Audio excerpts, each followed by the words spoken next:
Okay, picture this. You finally did it. You saved up, you stretched your budget to the absolute limit, and you bought that massive forever home. You post that triumphant photo on social media, you know the one, holding the keys, big cheesy grin, and the congratulations just roll in. You feel like you've officially made it. You're a real adult now. But here's the thing. You didn't just buy a home. You bought a beautifully decorated anchor that is actively destroying your career trajectory. Now, I know that sounds dramatic, but stick with me. Today, we are going to break down this whole forever home illusion and the nasty career trap it creates for so many people. So, it all starts with this really powerful psychological trap. We get fed this cultural story that renting is basically just lighting your money on fire, right? And that buying the absolute biggest house the bank will approve you for, well, that's the ultimate sign of success. But look, the bank doesn't care if that payment completely suffocates your lifestyle. And the real estate agent, their commission is based on the sales price, so yeah. They sell you the dream, but you're the one stuck funding that reality for the next 30 years. To really see how this trap plays out, let's look at two people. They're starting from the exact same place, same salary, same everything. But they make two wildly different financial decisions, and that is going to change everything. So on one side, we've got David. He's making a great salary and he goes all in. He buys a $600,000 forever home, stretching his budget to the absolute max. And then there's Michael. He makes the exact same salary, but he just rents a perfectly fine apartment. And he takes that massive difference in cost and automates it straight into a boring, broad market S&P 500 index fund. All right, let's run the brutal math on David's decision. Because, numbers on a screen, they don't lie. And bam! Instantly, 45% of David's monthly take-home pay just vanishes. Poof, gone. And we're not just talking about the mortgage here. This is property taxes, insurance, maintenance, all of it. Nearly half his income is consumed by the very walls he lives in, leaving him with almost no margin for, well, life. And this brings us to a really important term, house poor. The official definition is spending more than 30% of your income on housing. David, he's way past that.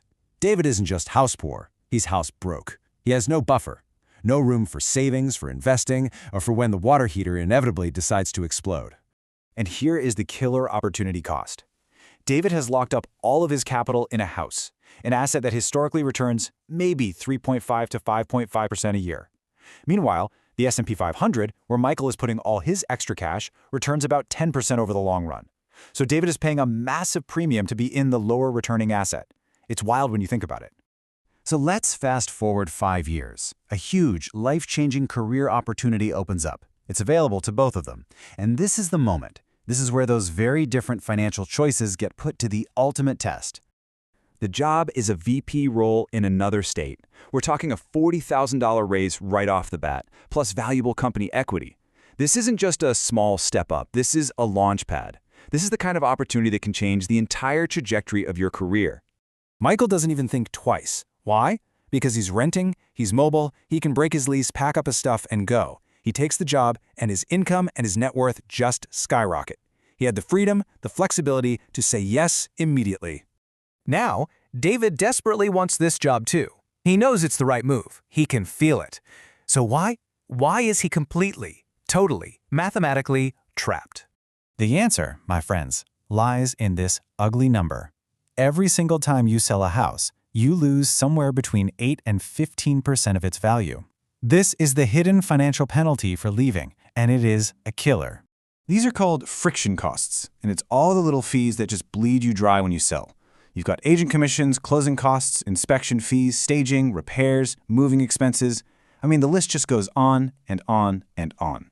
So, for David to sell his $600,000 house, he would have to write a check for somewhere between $48,000 and $90,000. Just let that sink in for a second. He would literally lose tens of thousands of dollars in cash just for the privilege of leaving his own house.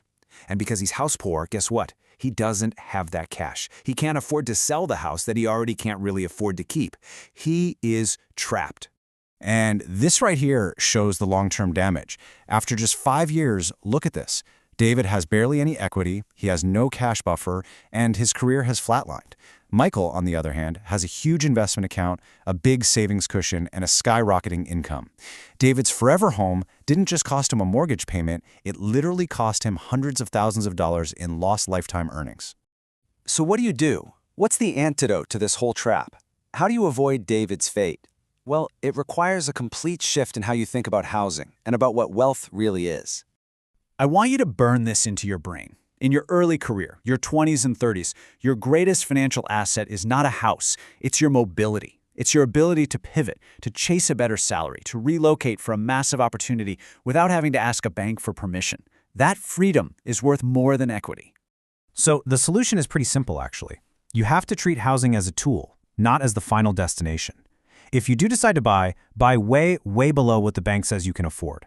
Or just embrace renting for a while and aggressively invest the difference, just like Michael did. The number one goal is to prioritize your flexibility above all else. This is what real wealth actually looks like. It's not a giant house that looks great on Instagram but secretly stresses you out every single month.